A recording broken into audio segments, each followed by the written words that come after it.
आप सभी को नमस्कार। जैसा कि देखिए, हमने विधानसभा हरियाणा के चुनाव में एक हमने सर्वे बताया था कि किसको टिकट मिलेगी और कौन जीत सकता है।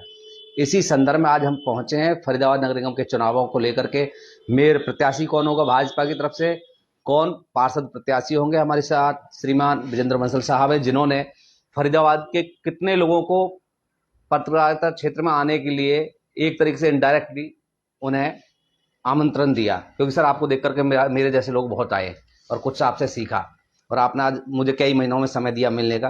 मैं आपको फिर बता दूं, बहुत समय मैंने काफी ट्राई किया, जब इनसे समय मिला है। सर आपसे सवाल है कि वार्ड वाइज पहले तो मेयर प्रत्याशी आप बताएं कौन हो सकता भाजपा का। देखिए, फरीदाबाद नगर निगम में जो मेयर पद के लिए बीजेपी ने जी उम्मीदवार, अभी तो कांग्रेस की हम बात नहीं कर रहे जी हैं, सर, बीजेपी की सर। बीजेपी की बात कर रहे हैं। तो बीजेपी के जो कैंडिडेट मुख्यतः सामने हैं, उनमें नीरा तोमर, सीमा तिरखा, एक्स मिनिस्टर, जी और परवीन बत्रा जोशी। जी अभी तक ये तीन नाम प्रमुख हैं, और मैं ये तीन नाम इसलिए भी कह रहा हूं कि चौथा नाम जो अब तक राजनीतिक गलियारों में था, उस पर एक तरीके से पूर्ण विराम सा है। जी वो है केंद्रीय राज्य मंत्री कृष्णपाल गुर्जर की पुत्रवधू सुलेखा चौधरी का जी नाम।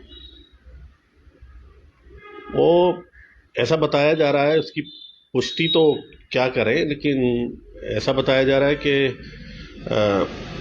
पार्टी इस बार देवेंद्र चौधरी की वाइफ को मेयर पद के लिए लड़ाना चाहती है, ये चुनाव बहुत जी अच्छे मार्जिन से जीतने के लिए। जी लेकिन स्वयं देवेंद्र चौधरी इसके लिए तैयार नहीं है। जी ये फिलहाल नाम है। अच्छा सर, जैसे कि आपने तीन प्रमुख नाम बता दिए, अब कम से कम आप ये तो बता दीजिए, क्योंकि आपको तो पता ही है, लेकिन आप बताएंगे नहीं वो एक अलग बात है। कौन होगा एक नाम अगर आपसे पूछा जाए तो, क्योंकि लोग इस कार्यक्रम को देखने के लिए तैयार बैठे हैं। देखिए, मैं आपको बताऊं, जो एक नाम है वो भी मैं आपको बता देता हूं। जी एक नाम है बीजेपी का। जी इस समय लोकसभा चुनाव के बाद, विधानसभा चुनाव के बाद, जी ये ए बी सी डी, जी ये तो एक चेहरा होगा सिर्फ। जी। बाकी तो चुनाव जीतेगी बीजेपी। तो ए बी सी में तीन नाम में से ए बी सी बता दो, नाम मत बताओ। देखिए, पहले क्रम में अगर आप पूछेंगे तो नीरा तोमर है, सीमा तिरखा है, प्रवीण बत्रा जोशी हैं। मैं खुल करके नहीं बताएंगे आप। अभी वो स्पष्ट नहीं है, क्योंकि ना जिन लोगों ने नाम भेजे हैं ऊपर, ये अब की बार केंद्रीय नेतृत्व जी तय करेगा। तय करेगा मेयर पद का प्रत्याशी। पार्षद की तो लिस्टें अभी जी कुछ हो सकता है कुछ समय बाद जारी भी हो जी जाए, लेकिन मेयर पद का जो उम्मीदवार है, वो अब की बार भारतीय जनता पार्टी का एक तरीके से मिनी संसदीय बोर्ड तय अच्छा सर, करेगा। आपसे एक सवाल है कि वार्ड वाइज अगर आप बताना चाहें, क्योंकि देखिए दर्शकों को बहुत फोन आए मेरे पास और उन्होंने ये कहा सीधे तौर पर विजेंद्र बंसल जी के साथ आप एक बार बातचीत करें, वो आपको सटीक जानकारी दे सकते हैं, जिससे कि वो प्रचार प्रसार में लग जाएं देख करके आपकी खबर को। तो सर आप बताएं वार्ड वाइज, वार्ड नंबर एक से शुरुआत कर दीजिए, प्रमुख एक एक या दो दो नाम। देखिए, मैं समझता हूं कि वार्ड नंबर एक से कोई इफ एंड बट नहीं है। बीजेपी के जो कैंडिडेट हैं वो मुकेश डागर लगभग लगभग तय हैं, क्योंकि वार्ड नंबर एक से। वार्ड नंबर एक से उसका एक कारण मैं ये भी मानता हूं कि जो सतीश फागना है वहाँ के एमएलए, जी वो और केंद्रीय राज्य मंत्री कृष्णपाल गुर्जर, जी उन दोनों की उस नाम पर सहमति है। सतीश फागना ने इस बार एक काम बहुत अच्छा किया कि उन्होंने जो जो उनके चुनाव में सबसे पहले लगे, या जिन्होंने उनके चुनाव में साथ दिया, संभाला एक तरीके खुल से। करके साथ जी दिया, उनके लिए वो टिकट के लिए मैं समझता हूं कि कल अड़ मैंने गए। दिल्ली में उनका अड़ गए वो। ये एक अच्छी बात है नेता के लिए कि आप अपने समर्थकों के लिए बात करते हैं। वार्ड दो। वार्ड दो में राजेश डागर। और कोई नहीं। अब यूं तो अनेकों कैंडिडेट हैं, पैनल भी जी गए हैं, जी लेकिन मुझे लगता है कि राजेश डागर के साथ यूं तो वहाँ एक ममता राघव हैं, रविंद्र राघव की पत्नी। रविंद्र राघव की पत्नी, जी राहुल चंदीला हैं, लेकिन इन सब के अलावा जो मुझे राजेश डागर लेते हुए दिखाई दे रहे हैं टिकट। टिकट लेते हुए दिखाई दे और रहे हैं। 3 नंबर वार्ड में सर? 3 नंबर वार्ड में यदि मैं कहूँ तो ये बल्लभगढ़ विधानसभा क्षेत्र का वार्ड आता है, और इस वार्ड में हमें जो लगता है कि इस बार जो प्रमुख रूप से कैंडिडेट होंगे वो वहाँ एक रवि कश्यप हैं। रवि भगत जी ने बोलते हैं। रवि जी भगत जी जी वैसे तो जो मूलचंद शर्मा जी के परम मित्रों में है वहाँ सुभाष लांबा है जी। लेकिन सुभाष लांबा उनके निजी व्यक्ति हैं, बिल्कुल उसमें कोई ये नहीं है कि भाई दूर दराज की बात है, तो सुभाष लांबा को वो समझा लेंगे। मुझे लगता है कि रवि कश्यप का नाम 1 नंबर पर है। ऐसे ही 4 नंबर भी ये बल्लभगढ़ विधानसभा क्षेत्र का है।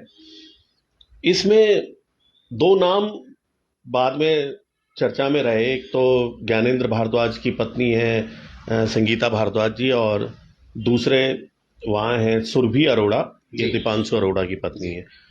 तो हो सकता है कि एक पंजाबी वर्ग को बल्लभगढ़ में जैसे टिकट देने की बात होगी तो वो सुरभि अरोड़ा मुझे लगता है। वार्ड 5? वार्ड 5 में बहुत जद्दोजहद हुई। ये एनआईटी का विधानसभा क्षेत्र है के वार्ड है, और बहुत जद्दोजहद हुई। एक वहाँ से पूर्व महापौर ब्रह्मवती खटाना के पुत्र हैं जयवीर खटाना, वो बीजेपी की टिकट मांग रहे थे, लेकिन पीछे जब लोकसभा चुनाव हुआ तो उन्होंने केंद्रीय राज्य मंत्री कृष्णपाल गुर्जर का खुल करके विरोध किया। खुलकर मतलब खुल करके विरोध किया, जो विजय प्रताप जी के साथ रहे। विजय प्रताप जी के साथ रहे। और हालांकि उससे पहले जयवीर खटाना, उनके पिता धर्मवीर खटाना और माँ ब्रह्मवती खटाना का जो संपर्क संवाद रहा वो केंद्रीय राज्य मंत्री कृष्णपाल गुर्जर से भी अच्छा रहा, लेकिन उन्होंने ये माना कि भाई ब्रह्मवती खटाना को मेयर बनवाने में शारदा राठौर और चौधरी महेंद्र प्रताप सिंह का बड़ा योगदान रहा, तो इसलिए उन्होंने उनका साथ दिया। लेकिन इस बार विधानसभा चुनाव में जयवीर खटाना ने खुलकर वो साथ दिया सतीश फागना का। तो सतीश फागना उनकी टिकट के लिए अड़ गए। मुझे जो जानकारी है, क्योंकि ऐसा कोई सूची तो हमारे पास है नहीं कि भाई किसी ने हमें सूची पकड़ा दी कि ये फाइनल है, हम एक जो संभावित चेहरों पर बात कर रहे हैं। तो जयवीर खटाना के लिए तो मतलब बीजेपी से गायब से दिखाई देते हैं अगर आपके हिसाब से बात करें ना, बीजेपी की टिकट उनको मिल सकती है। मिल सकती है, लेकिन आपने नाम नहीं लिया अभी भी। मैंने जयवीर खटाना का नाम लिया आपको। हाँ ठीक है। तो जयवीर खटाना को वार्ड नंबर 5 से जी इस बार टिकट मिल सकती है। जी। ऐसे ही वार्ड 6 है। वार्ड 6 की अगर हम बात करें तो यहाँ एक गायत्री देवी हैं जी। इनका नाम मैंने बहुत पहले कभी नहीं सुना, लेकिन ये संभवतः विधायक की दिया हुआ नाम होगा। वार्ड 6 एनआईटी विधानसभा की बात कर रहे हैं? एनआईटी विधानसभा क्षेत्र का है गायत्री देवी जी। वहाँ यूं तो नाम उनके भी हैं, सुमन बड़गुजर, सुनील पांचाल की पत्नी है ये श्रीमती वार्ड कीर्ति 7 सर? और वार्ड 7 से है वहाँ एक ही नाम है, वो केंद्रीय राज्य मंत्री कृष्णपाल गुर्जर के समर्थक हैं सुरेंद्र भड़ाना जी। उनकी पत्नी का इस बार अकेला नाम है। तो मैं समझता हूँ कि सविता भड़ाना के नाम पर कोई इफ एंड बट नहीं है, वो मोहर लगनी तय है। वार्ड 8 क्योंकि हम ना ये पार्षद 46 उम्मीदवार हमें घोषित करें, जल्दी थोड़ा समय लग जाएगा और आपके पास समय की थोड़ी सी कमी है, थोड़ा जल्दी करते हैं। और वार्ड 8 से अगर हम बात करें तो इस समय जो श्रीमती राकेश लोहिया है, महेश लोहिया की पत्नी, उनका नाम हो सकता है।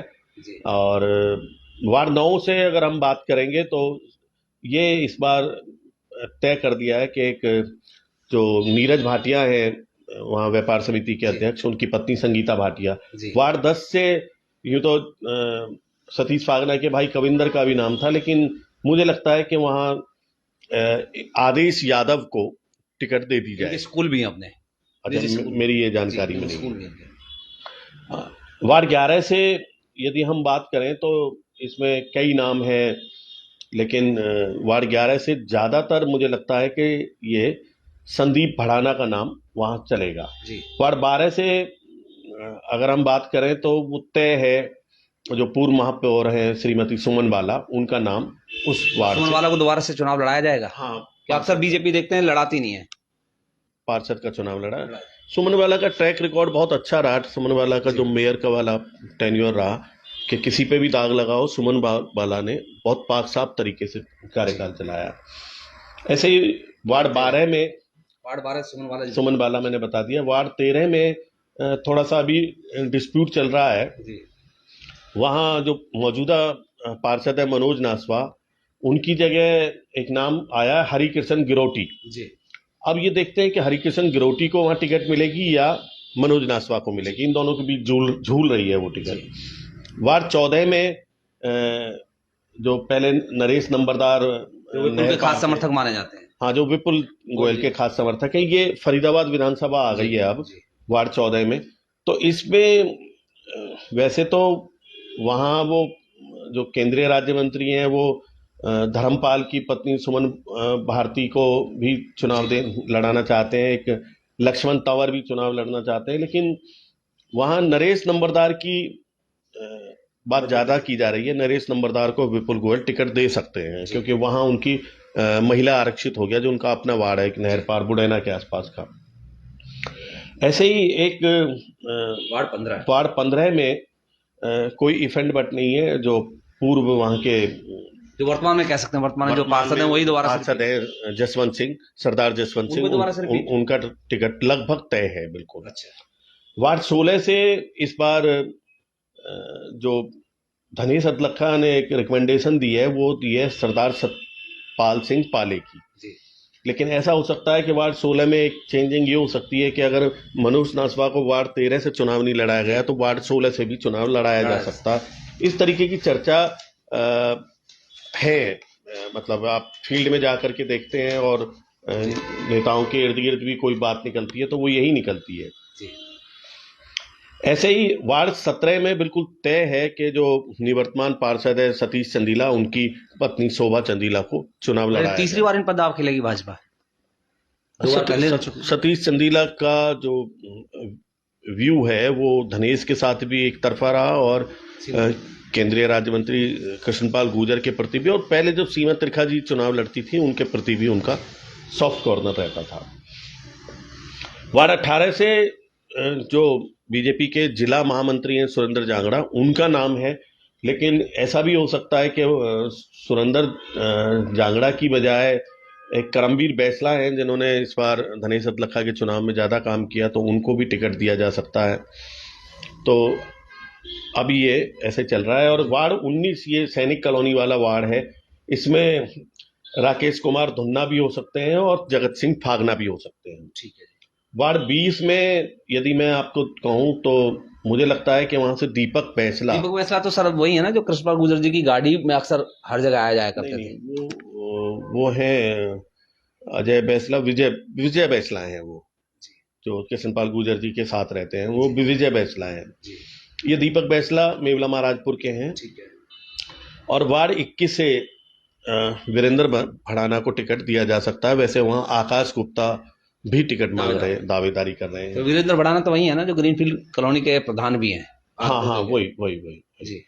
ऐसे ही वार्ड 22 से अगर हम बात करें तो वहाँ यूं तो नाम गजेंद्र भड़ाना का भी है और एक शिशिर सिन्हा का भी नाम है जी। तो ऐसे ही वार्ड 23 से गजेंद्र भड़ाना का भी नाम है और हरिंदर भड़ाना का भी नाम है। तो ऐसा हो सकता है कि गजेंद्र भड़ाना को 22 से दे दें और 23 से तो दोनों एक परिवार के ही हैं शायद दोनों।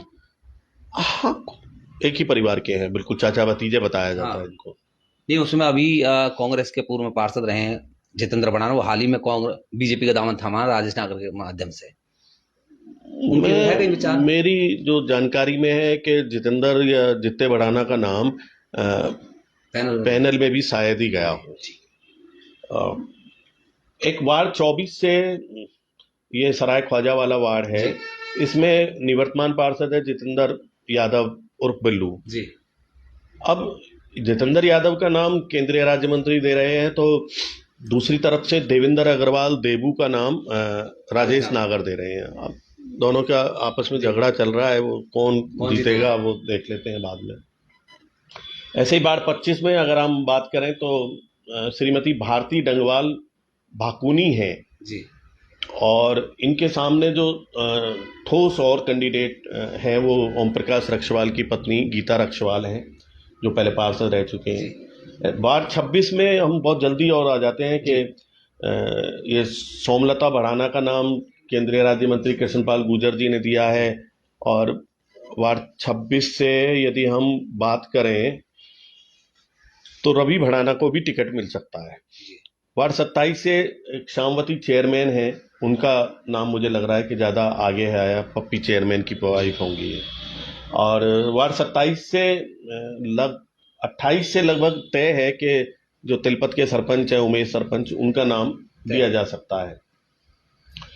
वार्ड 29 से अजय बैसला कृष्णपाल गुर्जर जी के कैंडिडेट हैं, और लोकेश बैसला राजेश नागर जी के कैंडिडेट हैं।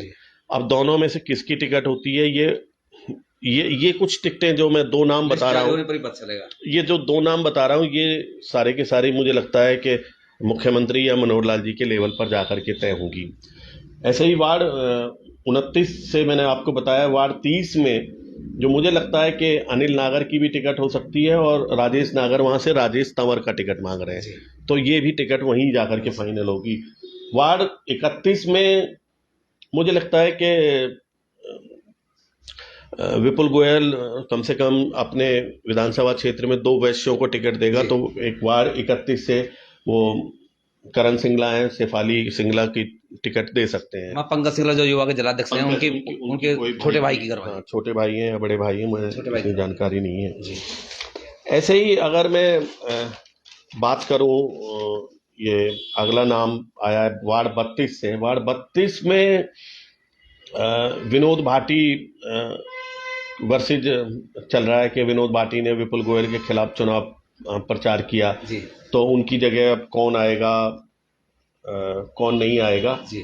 ये आगे देखने की बात है। वार्ड 33 से भी देखिए नरेश नंबरदार की पत्नी मीनू का नाम आगे गया। दो वार्डों से दावेदारी है। हाँ, वो विपुल जी देखेंगे कि भी किसको देंगे जी। जैसे वानिसा चौहान कृष्णपाल जी की है, इस तरीके से कोई एक आर के चिलाना। उससे पहले मैं बात करूं तो वार्ड 34 की बात है। वार्ड 34 में संजीव कुमार हैं, कोई उनकी बात चल रही है, वहां से भी नरेश नंबरदार का नाम आया है। वार्ड 35 में आर के चिलाना और दिलीप वर्मा, इन दोनों में से किसी एक का वही है ना, एस्कॉर्ट यूनियन में जीएम रहे थे, एस्कॉर्ट कंपनी वही होंगे वैसे तो। आर के चिलाना वही है। वार्ड 36 से कुलदीप साहनी का भी टिकट हो सकता है और संजय बत्रा का भी टिकट हो सकता है, विपुल गोयल, इन दोनों में ही। वहां से जो निवर्तमान पार्षद है छत्रपाल, इस बार पार्टी में उन्होंने काम नहीं किया तो हो सकता है। वार्ड 37 से जो पहला नाम मेरी जानकारी में आया वो आया मुकेश अग्रवाल का, और दूसरा नाम है विष्णु गुप्ता का, और तीसरा नाम है हरीश गौड़ा का। मुकेश अग्रवाल तो शायद नरेंद्र गुप्ता के गुट के माने जाते हैं। वो नरेंद्र गुप्ता के गुट के भी हैं, अजय गौड़ के भी हैं, और विपुल गोयल के भी हैं, और मुझे लगता है कि पार्टी संगठन में काम करने वाले व्यक्ति की बात है ये। ऐसे ही वार्ड 38 में सर्वसम्मति से जो मनोज वशिष्ठ जिला की महामंत्री है, उनकी पत्नी को चुनाव दिया जाएगा। नाम मुझे अभी याद नहीं, अनीता वशिष्ठ। अच्छा। और वार्ड 39 से ये अजीत नंबरदार का नाम सबसे आगे है अभी। नहीं, अजीत नंबरदार की एक बात मैं आपसे वैसे करूंगा, क्योंकि ये गुप्ता जी, नरेंद्र गुप्ता जी के खासम खास माने जाते रहे हैं, विपुल जी के कभी साथ नहीं रहे, तो इस हिसाब से क्या विपुल गोयल दिलवा देंगे टिकट? आपसे वैसे सवाल है। देखिए, हालांकि उन्होंने कृष्णपाल जी की बहुत सेवा की है। अंदरूनी तौर पे यदि मैं बताऊं तो ये विपुल गोयल और नरेंद्र गुप्ता एक है। अच्छा। अंदरूनी तौर पे जैसे बिल्कुल इनकी आपस में कोई ना कोई बातचीत होती है, वरना तो ये दो नाम जो सामने आ रहे हैं ना, कुलदीप साहनी और ये अजीत नंबरदार, और एक वो थे, क्या नाम था उनका, अग्रवाल, मुकेश अग्रवाल, ये तीनों इसी तरीके के थे। ऐसे ही वार्ड 40 से अगर हम बात करें तो नवीन चेची एडवोकेट का नाम सबसे ज्यादा, बल्लभगढ़ विधानसभा की बात होने लगी। ये बल्लभगढ़ विधानसभा की बात हो रही है। और वार्ड 41 से मुझे लगता है कि इस बार तय है, वहाँ दो ही नाम थे, विनोद गोस्वामी और महेश गोयल। जी तो वहाँ से महेश गोयल का टिकट लगभग लगभग तय है, क्योंकि मुझे ये भी जानकारी है।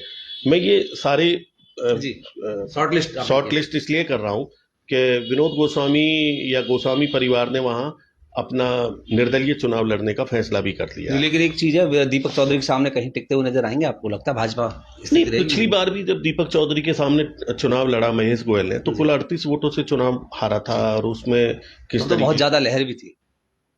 लहर तो आज से ज्यादा तो कभी भी नहीं हो सकती बीजेपी की। देखिए आप अब दिल्ली त्रिकोणीय चुनाव के मुकाबला होगा बाद, तो क्या लगता है आपको? दिल्ली चुनाव के बाद तब भी जी त्रिकोणीय मुकाबला था, जी तब भी।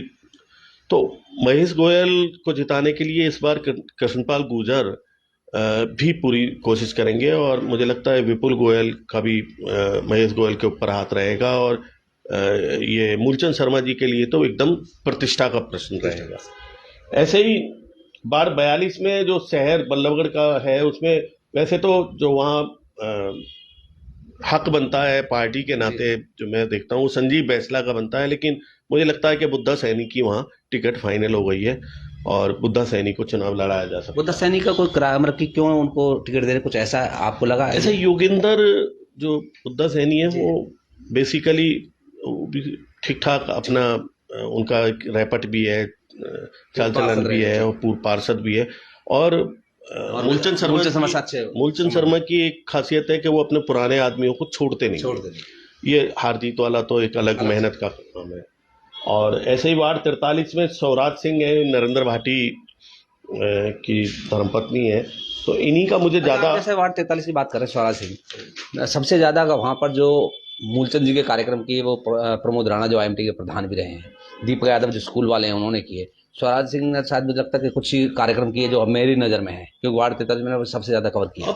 एकदम नाम स्वराज, दीपक यादव अच्छे कैंडिडेट हो सकते हैं। दीपक यादव जो विद्यासागर स्कूल के हैं, वो अच्छे कैंडिडेट हो सकते हैं। लेकिन अभी ऐसा लग रहा है, अभी तो ये लिस्ट फाइनल आएगी तब की बात लग रही है, लेकिन जो और ऐसे वार्ड 44 से मुझे लगता है कि ये राकेश नागर का नाम ज्यादा आगे है। वैसे तो वहाँ अवतार सिंह भी टिकट मांग रहे हैं। राकेश नागर वही हैं जो मामा जी के? भाई ये तो मेरी जानकारी में नहीं है। राकेश नागर जी को मिलेगी? हाँ ठीक है, मेरे हिसाब से वो आगे हैं, जो मुझे जानकारी मिली है अभी। और ये एक वार्ड नंबर 45 से है किरण बाला। तो ये एक अकेले प्रत्याशी, मुझे ऐसा लगता है सर, आपसे बात करके मैं आपसे बताऊं कि ये जयप्रकाश सूर्यवंशी जो हैं, टीचर हैं, उनकी धर्मपत्नी है, महिला सीट होने के कारण ये एक ही अकेले दिखाई देते हैं भाजपा में शुरू से ही, कि मतलब और कोई प्रचार करता है, ऐसी सीट रिजर्व है। तो अच्छी बात है, जो बीजेपी से जुड़े हुए लोग हैं उनको अगर टिकट मिलती है तो बहुत अच्छी बात है। और ऐसे ही मुझे लगता है वार्ड 46 में दो नाम हैं, और उनमें मुझे लगता है कि एक सोनू वैष्णव ज्यादा आगे है। पहले हालांकि नाम नंदू वैष्णव का चला, लेकिन सोनू वैष्णव ज्यादा आगे, क्योंकि इनके पिता पहले 2009 में भी चुनाव लड़ चुके हैं पार्षद का, महेंद्र वैष्णव, इसलिए शायद दावेदारी ज्यादा बन जाती है। अच्छा, महेंद्र वैष्णव के बेटे हैं सोनू वैष्णव। तो ये सोनू और नंदू के बीच में है, लेकिन मुझे लगता है कि अब सोनू का ज्यादा वहां आगे है। अब आपसे सवाल है कांग्रेस पे, और कर लेते हैं, 5 मिनट लूंगा आपका, ज्यादा समय नहीं लूंगा। कांग्रेस से कौन कौन दावेदार हो सकते हैं? दावेदार क्या है, ये कह लीजिए कि टिकट किसको मिल रही है? एक बंदा होगा जो टिकट झेल सकता है। देखिए, कांग्रेस एक रिंकू चंदीला है, उनकी धर्मपत्नी को भी चुनाव लड़ा सकती है। लेकिन कांग्रेस में जो सबसे मजबूत कैंडिडेट हो सकते हैं वो विजय प्रताप की धर्मपत्नी वेनुका खुल्लर प्रताप सिंह हो सकती है। देखिए, उन्होंने विधानसभा का चुनाव भी लड़ा है, उन्होंने लोकसभा का चुनाव भी लड़ा है, और वो लोकसभा का चुनाव लड़ने के कारण उनके पास हर क्षेत्र में कार्यकर्ता हैं, निजी भी कार्यकर्ता हैं और पार्टी के भी कार्यकर्ता हैं। और ये अलग बात है कि लोकसभा चुनाव में चौधरी महेंद्र प्रताप सिंह की हार हो गई, विधानसभा चुनाव में विजय प्रताप सिंह की हार हो गई, लेकिन वो एक राजनीतिक घराना है। तो राजनीतिक घराना मैं समझता हूँ कृष्णपाल गुर्जर भी उनको बड़ा सीरियस लेते हैं। ऐसा नहीं है कि भाई कोई भी आ जाएगा जीत जाएंगे, कोई भी आ जाए। और ये जो मैं सुलेखा चौधरी जी की बात कर रहा था, देवेंद्र चौधरी की पत्नी की सुलेखा, वो इसलिए कर रहा था कि अगर वेनुका प्रताप सिंह चुनाव लड़ती हैं तो और किसी कैंडिडेट के लिए या बीजेपी के लिए थोड़ा सा सोचना पड़ेगा कि उसी जाति से कोई कैंडिडेट आ जाए या उनको टक्कर देने के लिए कोई आ जाए, क्योंकि आज भी जो बदरपुर बॉर्डर से लेकर के बल्लभगढ़ तक की जो पूरा सिस्टम है वो चौधरी महेंद्र प्रताप के पास भी है और चौधरी कृष्णपाल गुर्जर के पास भी है। चौधरी कृष्णपाल गुर्जर ने क्योंकि लगातार ये 2 चुनाव और लगातार वो 5 चुनाव हारे हैं, ये चुनाव जीते हैं, तो मुझे लगता है कि वेनुका प्रताप सिंह से ज़्यादा मजबूत चाहे सुलेखा चौधरी लड़ें, चाहे सीमा तिरखा लड़ें, चाहे कोई और लड़े, चाहे परवीन बत्रा जोशी लड़ें और चाहे नीरा तोमर लड़ें, तो वेनुका प्रताप सिंह वक्ता भी हैं, मजबूत स्थिति बड़े राजनीतिक घराने से। कांग्रेस को मजबूत कैंडिडेट ही उतारना चाहिए ताकि एक माहौल बने, एक चुनाव हो। अच्छा, इंडियन नेशनल लोकदल से मुझे ऐसी चर्चा है कि जेजेपी के पूर्व में प्रत्याशी रहे तेगांव विधानसभा क्षेत्र से टीकाराम भारद्वाज, वो अपनी धर्मपत्नी को उतार सकते हैं इनेलो से, संध्या टीकाराम भारद्वाज को। क्या लगता है इनेलो कितनी वोट ले लेगा आपके हिसाब से? क्योंकि तीसरी पार्टी वही बची आज हरियाणा में, एक जेजेपी तो है नहीं। एक वोट बैंक है इनेलो का, वो वोट बैंक चौधरी देवीलाल के साथ, चौधरी ओम प्रकाश चौटाला के साथ जुड़ा रहा। अब चौधरी अभय सिंह चौटाला के साथ कितना जुड़ा रहेगा वो आपने विधानसभा चुनाव में भी देखा, लोकसभा चुनाव में भी देखा, और अब इस मेयर के चुनाव में मुझे नहीं लगता कि बहुत ज़्यादा सीरियस कैंडिडेट कोई होगा। तो इसलिए अगर हम सीधे यहाँ चर्चा करें तो बीजेपी और कांग्रेस की करें तो ज़्यादा बेहतर है। अब आम आदमी पार्टी का भी यहाँ कोई कैंडिडेट की कुछ चर्चा करने की बात नहीं है। अच्छा, ये सवाल है अभी, हालांकि देखिए टिकटॉक घोषणा नहीं हुई है, ये हम बाद में कर सकते हैं। टोटल 46 वार्डों से भाजपा कितने जीत सकती है आज के हिसाब से? ये तो एक काल्पनिक प्रश्न हो गया, क्योंकि अभी कांग्रेस के कैंडिडेट सामने नहीं आए। देखिए विनोद जी, आप बहुत समझदार पत्रकार हैं और आप ग्राउंड लेवल पे जितनी पत्रकारिता को समझते हैं, देखते हैं, ये आज हमें ऐसा लग रहा है कि बीजेपी एक तरफा है जी। लेकिन जब कांग्रेस के कैंडिडेट आएंगे, ऐसे ही अगर आप देखें तो चौधरी कृष्णपाल गुर्जर को एक तरफा माना जा रहा था, कभी 10 लाख का नारा लग रहा था जीत के अंतर का, कभी 5 लाख का लग रहा था, लेकिन जब चुनाव हुआ तो कस गया।